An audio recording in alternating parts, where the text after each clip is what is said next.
so comfortable. I'm right here. I'm not going anywhere at all. Nowhere. Just staying right here to help you sleep.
do. Don't let anyone ever try to tell you otherwise. Write down what you're stressed about, and then park it. Leave it. You've remembered while writing it down, and you can look at it in the morning. You don't have to let any stress or things you need to do keep you awake. You've got this. You are so loved. So appreciated, respected, you're admired, you're cared for, and loved, so very loved. You can close your eyes, knowing that you are loved.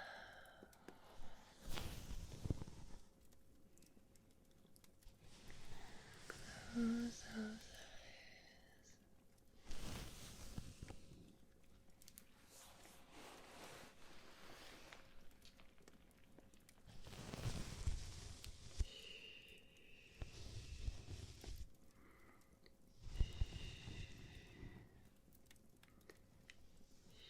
It's all gonna be okay. It's all going to be okay.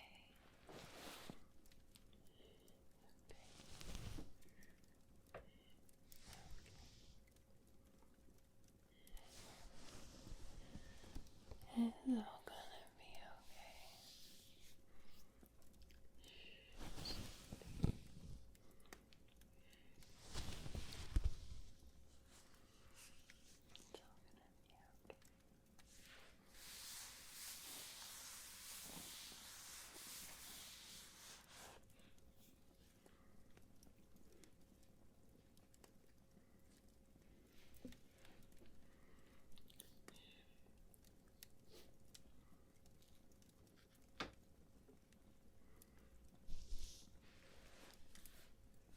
Trace your face.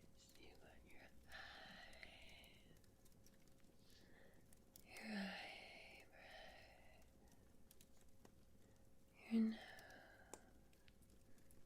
your mouth, your cheeks,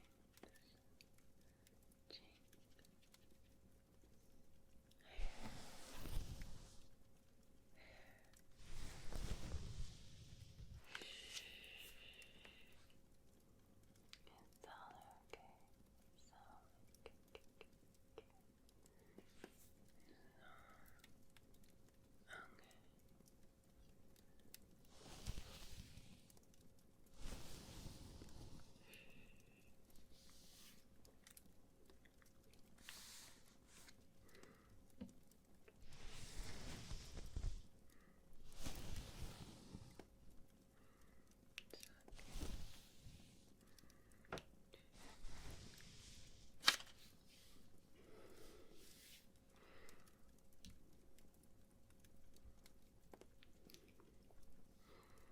I'm going to now relax your entire body from head to toe, and you need to follow my instructions. Okay? Are you ready?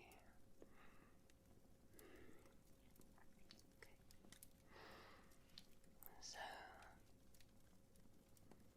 scrunch your eyes really tight, and then open wide, and relax. Say goodnight to your eyes. Raise your eyebrows,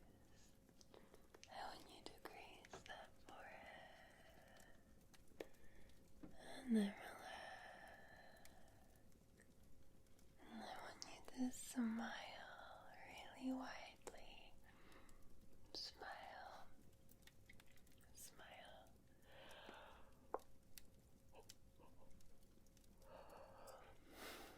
Smile. You'll feel your cheeks contract and then relax. Night night to your head. I want you to tuck your chin in like this. Tuck that chin in. And then tilt your head all the way back. Each way you'll feel contraction in and around your neck. Release and relax. Raise your shoulders to your ears.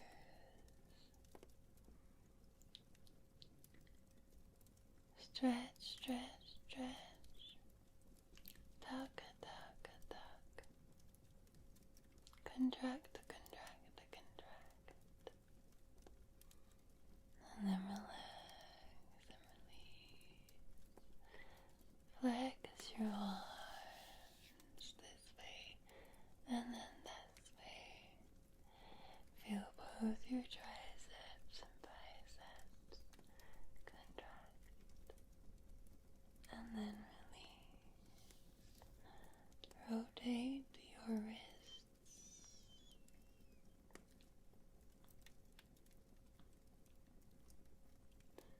And then relax. And tighten your fingers into a ball. And then release. And relax. Let your arm and shoulders go to sleep. I want you to squeeze your belly, tuck it in. Hold your belly in, feel all of your abdominal muscles contract. Squeeze, squeeze, squeeze. And then relax and release. Good night to your tummy. Then I want you to squeeze your bottom so that you can feel the contractions in your glutes. Gluteus minimus, gluteus medius, and gluteus maximus.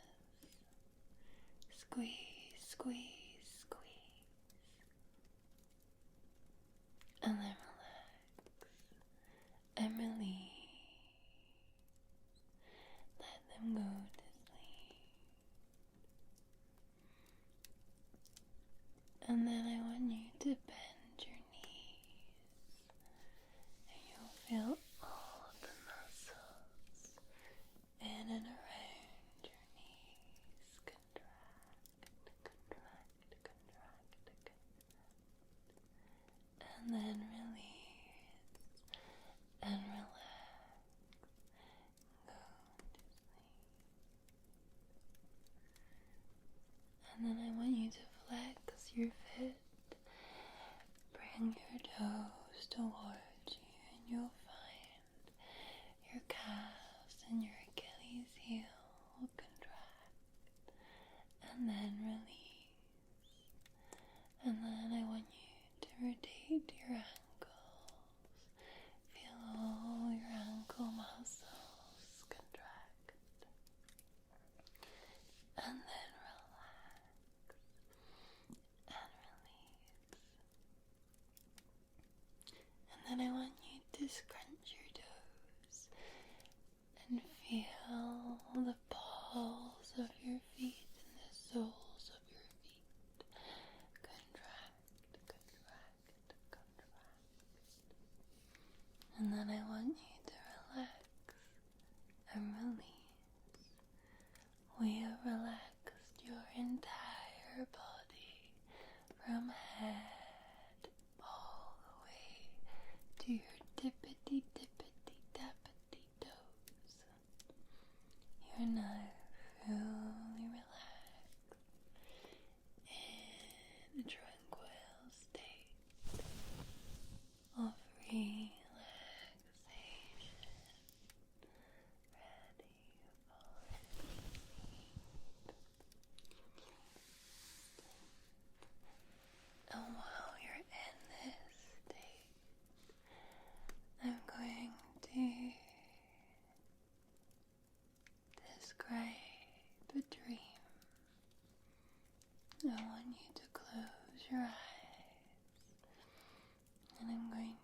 transport us all the way over to New York City, to a penthouse suite on one of the skyscrapers at night. And it's raining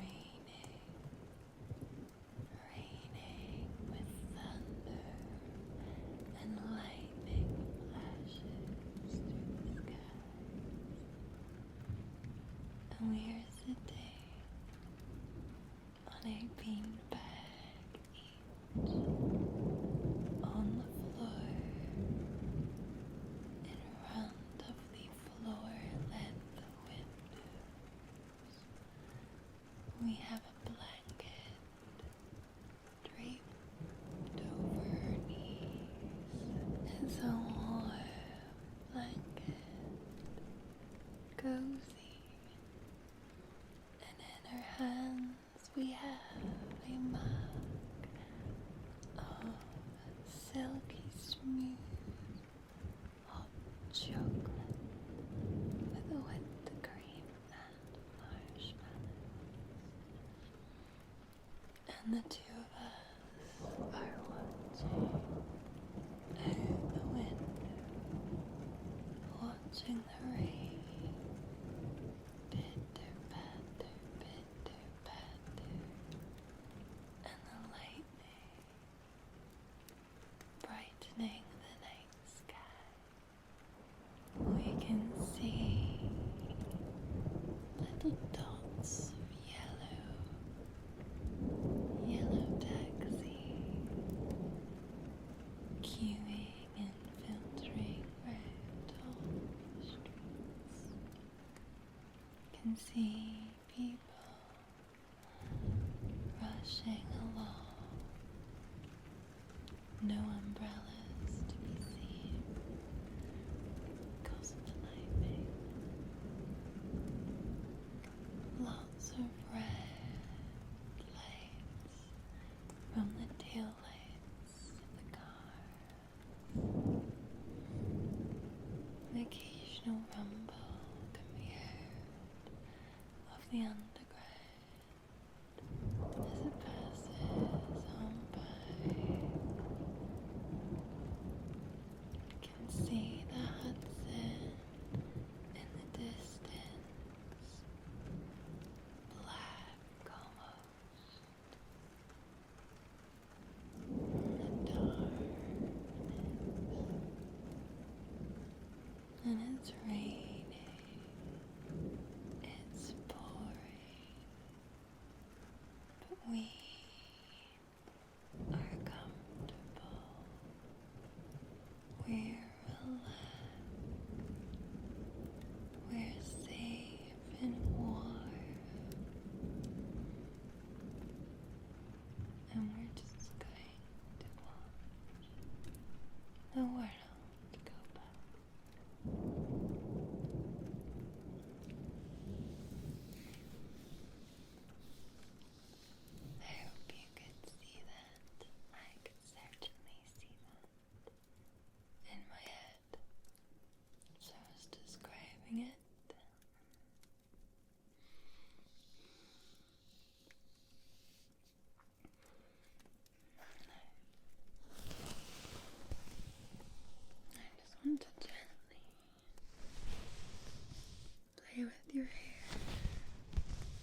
people were poor farmers and could not pay a workman, but at sunset there came an hour that was all his own, for his father had given it to him.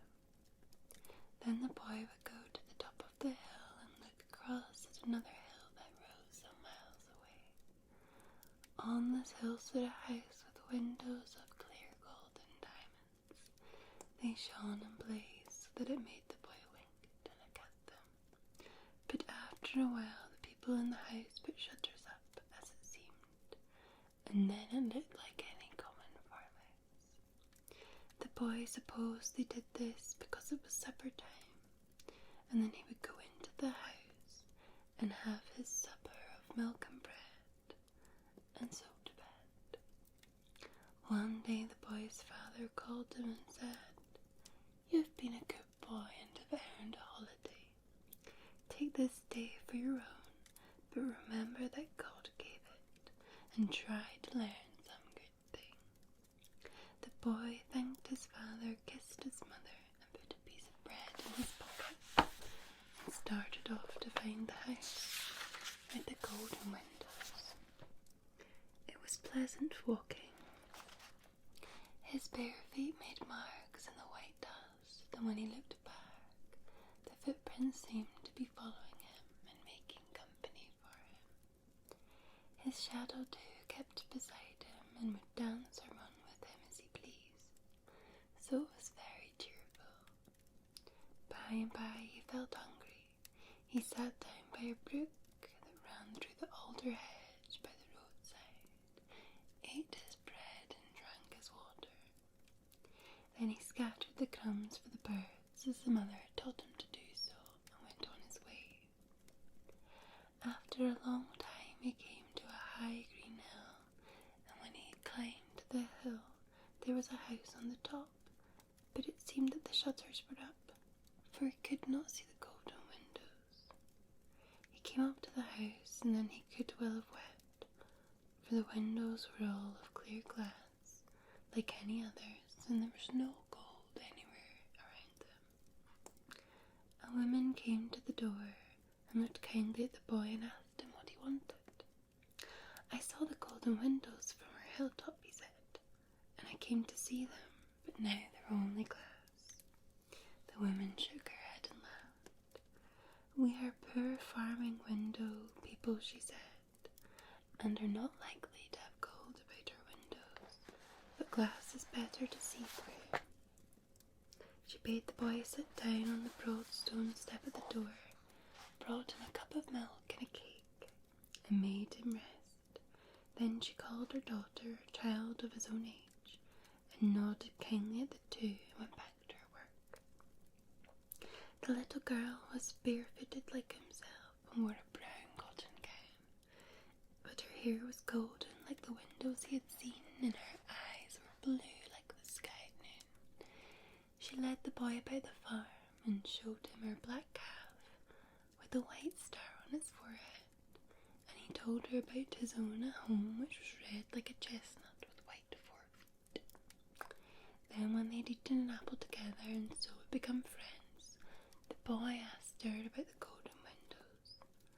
The little girl nodded as she knew all about them, only he had mistaken the house. "You've come quite the wrong way," she said.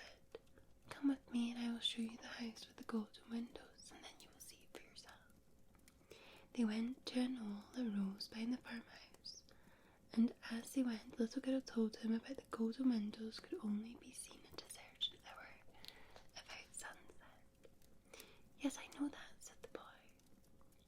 When they reached the top of the knoll, the girl turned and pointed, and there on a hill far away stood a house with windows of clear gold and diamond, just as he had seen them.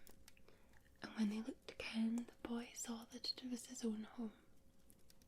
Then he told the girl he must go, gave her his best pebble, the white one with the red band that he carried for a year in his pocket, and she gave him 3 horse-nut chestnuts, one red like satin, one spotted, and one white like milk.